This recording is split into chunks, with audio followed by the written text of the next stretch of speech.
Baik, assalamualaikum warahmatullahi wabarakatuh. Ketemu lagi di Hilan Batin Channel dalam konten podcast bisnis nih teman-teman sekalian. Nah, kali ini kita mengundang bintang tamu yang tidak kalah pentingnya nih di dunia bisnis. Beliau adalah Kak Lukman di samping kita. Ini kira-kira teman-teman. Kira-kira say hello dulu Kak Lukman kepada penonton. Halo semua. Kenalkan Lukman.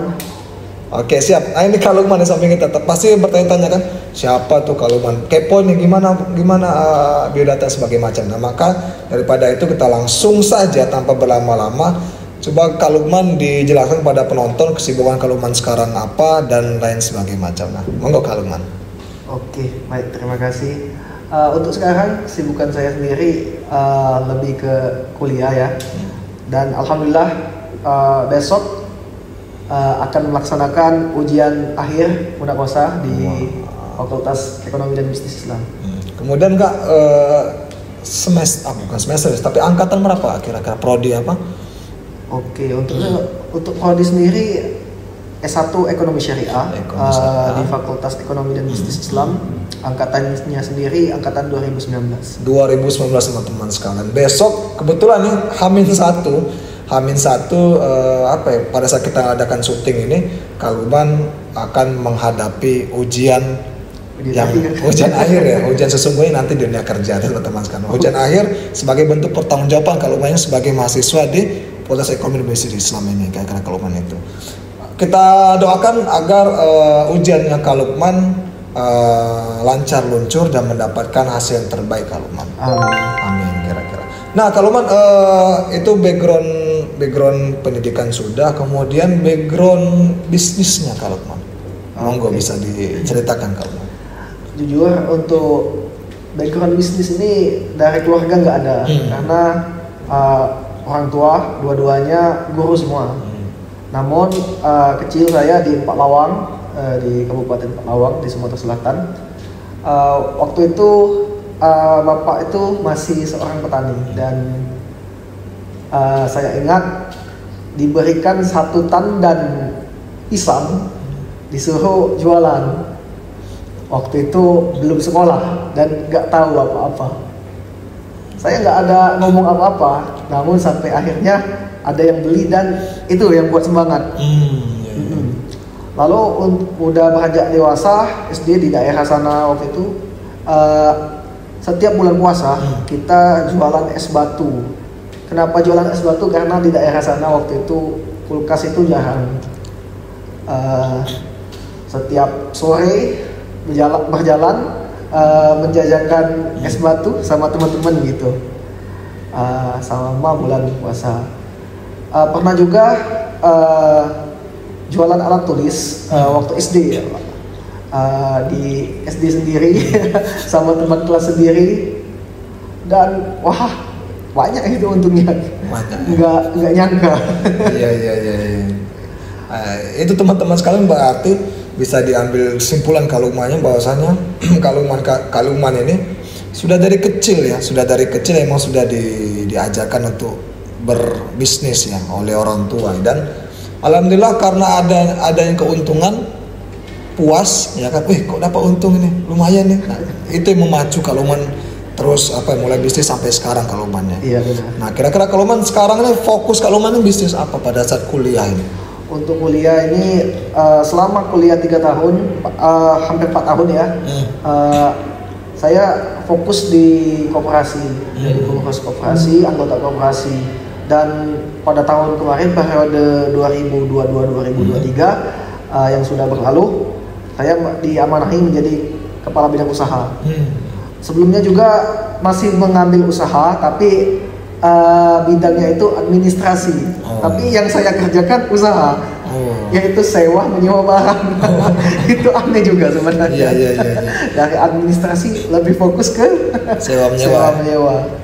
Tapi bisa dilakukan Kak Lukman? Alhamdulillah bisa, dan alhamdulillah lancar waktu itu. Oh iya. Jadi Kak Lukman ini pada saat kuliah juga organisasinya itu teman-teman sekalian di koperasi mahasiswa UIN ya, UIN Universitas Palembang.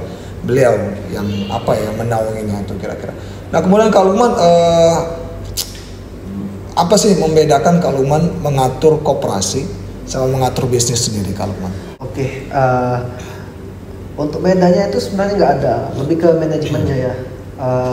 Kalau di koperasi kita cakupannya kita akan memberi kembali ke anggota apa yang kita usahakan, apa yang bisnis kita jalankan.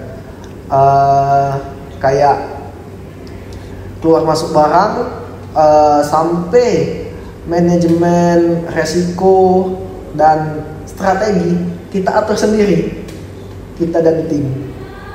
Namun nanti di akhir periode ada yang namanya itu RAT atau rapat akhir tahun, kita akan bagi SHU yang mana sisa hasil usaha yang akan dipertanggungjawabkan juga kepada pengurus lain, anggota, badan pengawas, dan tentunya kepada dinas koperasi kota dan provinsi.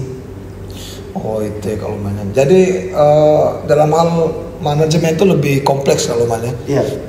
Karena yang diatur oleh Kaluman ini bukan hanya bisnis pribadi tapi juga bisnis ya semuanya. Salah satunya punya UIN ya, itu salah satu Kaluman. Nah kemudian Kaluman kita sudah tahu nih tentang manajemen di koperasi tersebut. Ternyata sebegitu apa ya birokrasinya harus benar-benar runut itu teman-teman sekalian. Kemudian di sini Kaluman ingin bertanya lagi, bisnis pribadi Kaluman sendiri pada saat kuliah itu apa nih? Kira-kira Kaluman. Untuk bisnis pribadi sendiri sekarang saya ada jual kopi ya, kopi dari daerah Pagar Alam. Untuk IG-nya atau nama kopinya Lemak Mak. IG-nya Lemak Mak 21. Lemak Mak sendiri sebenarnya nggak terlalu susah ya dipikirkan karena artinya lemak bahasa kita enak. Mak itu panggilan nama ibu. Jadi enak bu gitu aja. Nah itu teman-teman, jadi IG-nya bisa di follow ya, di bawah sini akan ditayangkan @lemakmak _lemakmak 21 itu teman-teman sekalian. Kemudian ada nggak bisnis lain selain kopi kalau Man? Untuk sekarang nggak ada, lebih ke mungkin bisnis dari mama sendiri, ibu ya. Paling promosiin sedikit, kayak kemarin pernah jual madu itu sebenarnya madu dari mama kan ngirim ke sini disuruh jual, ya udah aku jual. Dan pernah juga kayak susu kambing, susu etawa, itu aja. Oke, tapi pada khususnya itu lebih ke kopi kalau ke kopi. Kira-kira kok kepikir mau bisnis kopi kalau kenapa ya? Kita lihat di Palembang ini sendiri banyak sekali kafe. Benar.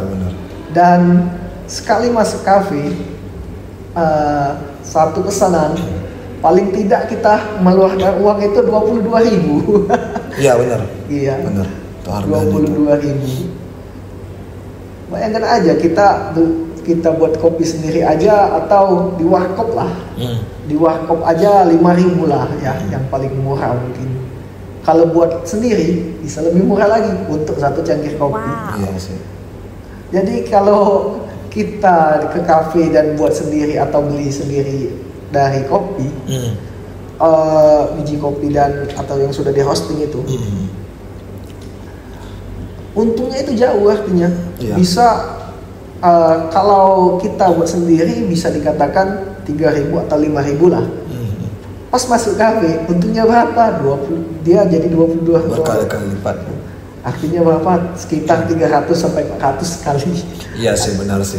Nah, kemudian kalau tadi kan memang ya, ini teman-teman sekalian bisa tahu. Jadi di Kota Palembang atau di daerah-daerah yang lain, kafe itu sekarang sudah menjamur ya, kalau menjamur, dan sasarannya itu para mahasiswa-mahasiswi untuk nongkrong dan sebagainya macamnya itu.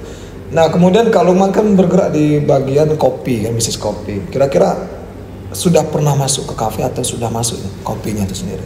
Untuk kopinya pernah masuk sekali di kafe, tapi bukan kopi yang sering dijual yang sudah jadi bubuk, lebih ke bijinya. Bijinya. Biji kopinya kalau itu kira-kira kalau untuk biji kopi itu Berarti dari Kaluman sudah digiling ya sebutan itu ya? Enggak ya? Enggak digiling? Enggak. Oh, karena Kaluman kami juga pernah Kalumannya di Ibu itu kan petani kopi dulu kan, petani kopi. Zaman dulu sih, sekarang enggak lagi. Sekarang lebih ke petani jagung sekarang. Nah, jadi kalau kami lihat dulu pada saat kami kecil dulu ya teman-teman sekalian. Jadi tahapannya tuh kopi dipetik. Iya. Habis itu kopi itu dijemur kan? Iya. Dijemur, habis itu baru digiling jadi bubuk kopi. Jadi bubuk kopi itu dijual di pasar-pasar tuh biasanya itu. Itu udah ada proses pemasakan kalau kita sekarang dimasak di roasting. Kalau gini untuk prosesnya sendiri bukan hanya kopi Pagar Alam yang saya jual, tapi seluruh kopi. Ya benar, pertama dipetik. Kalau mau lebih mahal bisa dipilih dulu kopi-kopinya, lalu baru dijemur. Setelah dijemur, kita pisahkan kulit kopi dengan bijinya, dijemur lagi. Oke, kopi, lalu biji kopi itu yang akan dibeli orang. Digoreng nggak? Belum, itu tergantung orangnya. Kalau istilah orang itu green beans. Atau biji kopi yang belum diapa-apain. Berarti masih murni, masih murni biji kopi. Kalau setelah itu kan kalau mau di roasting atau dimasak itu boleh, tergantung pesanan. Iya. Setelah di roasting atau dimasak tadi, ya baru kita giling dan jadi bubuk gitu. Itu prosesnya. Iya benar. Jadi kata Kaluman tadi kalau misalnya masuk ke kafe, ya sudah hanya sampai ke biji ya prosesnya itu ya. Ya kan sampai biji. Kemudian kalau misalnya ke pasar ya harganya pasti turun ya kalau kemana. Makanya yang disasar itu kafe yang paling ada nilai jual ya dari kopi itu sendiri ya kalau kemana. Nah kira-kira Kaluman ini kan oke, kafe seperti itu. Kalau misalnya untuk lemak-lemak itu sudah bentuk kemasan ya, kopi bubuk ya. Iya. Kopi bubuk ya. Iya. Berarti alur prosesnya itu sampai kepada jadi bubuk itu kopinya. Iya, setelah di roasting. Setelah di roasting. Kira-kira Kaluman berarti di lemak-lemak itu sudah lengkap semua di situ ya tentang bisnis kopi Kaluman. Udah lengkap itu untuk harga dan lain-lain silahkan dicek. Sudah ada, dan jikalau harga naik dan lain-lain hal sebagainya bisa didiskusikan nanti atau mau nawar gitu. Bisa langsung DM ya Kaluman. Iya, bisa. Bisa langsung DM untuk harga persahabatan. Untuk harga persahabatan. Kemudian Kaluman untuk modalnya nih kan belum nanya nih kita tadi. Untuk modal sendiri bagaimana tuh? Untuk modalnya sendiri alhamdulillah ya, untuk kopinya sendiri itu ada paman istilahnya. Paman yang menawarkan, nih kamu mau pesan kopi gak? Aduh, aku belum ada waktu nih. Ya udah, gimana kalau nanti paman sendiri yang roasting sampai jadi? Ya udah, boleh. Berapa itu? Kita jadi simpan ngambil sudah jadi, lalu dibungkus. Oh iya. Cuman kalau mereknya membranding sendiri kalau membranding sendiri. Oh iya. Cuman kalau kopinya sama ya. Sama ya. Yang paman tadi sebenarnya udah ada merek sendiri. Namun dia awalnya nih paman nih udah jual kopi aku aja gitu. Tapi aku nggak mau. Ya kalau kita jual kopi punya paman berarti kita reseller. Ya reseller punya paman kan, bukan produk kita yang dijual kalau mana. Itu sih emang nggak perlu repot lagi kan, cuman ya itu tadi jangka panjangnya kita nggak bisa berkembang kalau mana nggak ada brand sendiri. Nah kemudian kalau untuk omset nih, gimana omsetnya sampai sekarang untuk kopi itu sendiri? Untuk omsetnya alhamdulillah sudah besar ya. Karena saya sendiri udah belajar dari Mas Isa Juarsa itu punya bakso tulang rusuk ya bakso tulang rusuk Jos. Beliau ngomong kalau mau matok harga untuk jual pertama itu jangan murah. Kenapa? Karena untuk menaikkan harga itu susah. Jadi langsung kalau aku sendiri matok 100% sesuai, karena kalau udah oke, kita jual 100% ya dari modal. Terus kita kalau mau kerjasama, kolaborasi kayak ke Gojek dan lain-lain segalanya sebagai macam itu akan kena potongan lagi. Apalagi kalau ada diskon itu kena potong lagi. Jadi jangan ragu untuk ngasih harga, karena ya namanya rezeki itu udah ada yang ngatur. Iya, benar-benar. Tinggal kita bagaimana mengikhtiarkan. Iya. Nah itu jadi teman-teman sekalian, ya banyak versi. Ada orang tuh pada saat baru launching kalau umumnya diskon besar-besaran kalau umumnya. Itu tadi pada saat sudah diskon kan orang tahunya kan harga segitu tuh. Tiba-tiba mau dinaikin tuh ya kayak buah si malakama kan, gimana nggak usah terlalu mahal sebagainya macam, itu salah satu. Tapi Kak Lukman berbeda teman-teman sekalian, langsung dipatok nih tinggi karena mainnya di kualitas. Kalau mana main di kualitas jadi ya tidak masalah, dan memegang prinsip rezeki itu sudah diatur. Jadi kalaupun ada yang beli, itulah orang-orang pilihan yang langsung ke lemak emak itu sendiri. Itu kira-kira kalau mana. Kemudian kalau mungkin sedikit ini kalau kita sudah bahas tentang apa ya, kopi sebagai macamnya itu. Kalumen juga pada saat jadi masih mahasiswa kan, pada saat dunia akademik nih, sibuk di organisasi, kemudian juga di bisnis sebagai macamnya. Kira-kira Kaluman mungkin closing statement Kaluman. Kira-kira apa sih pesan yang mau disampaikan kepada teman-teman yang menyaksikan konten ini berkaitan dengan bagaimana sih menyeimbangkan semua itu? Monggo Kaluman. Intinya gini, jangan ragu dalam berbisnis.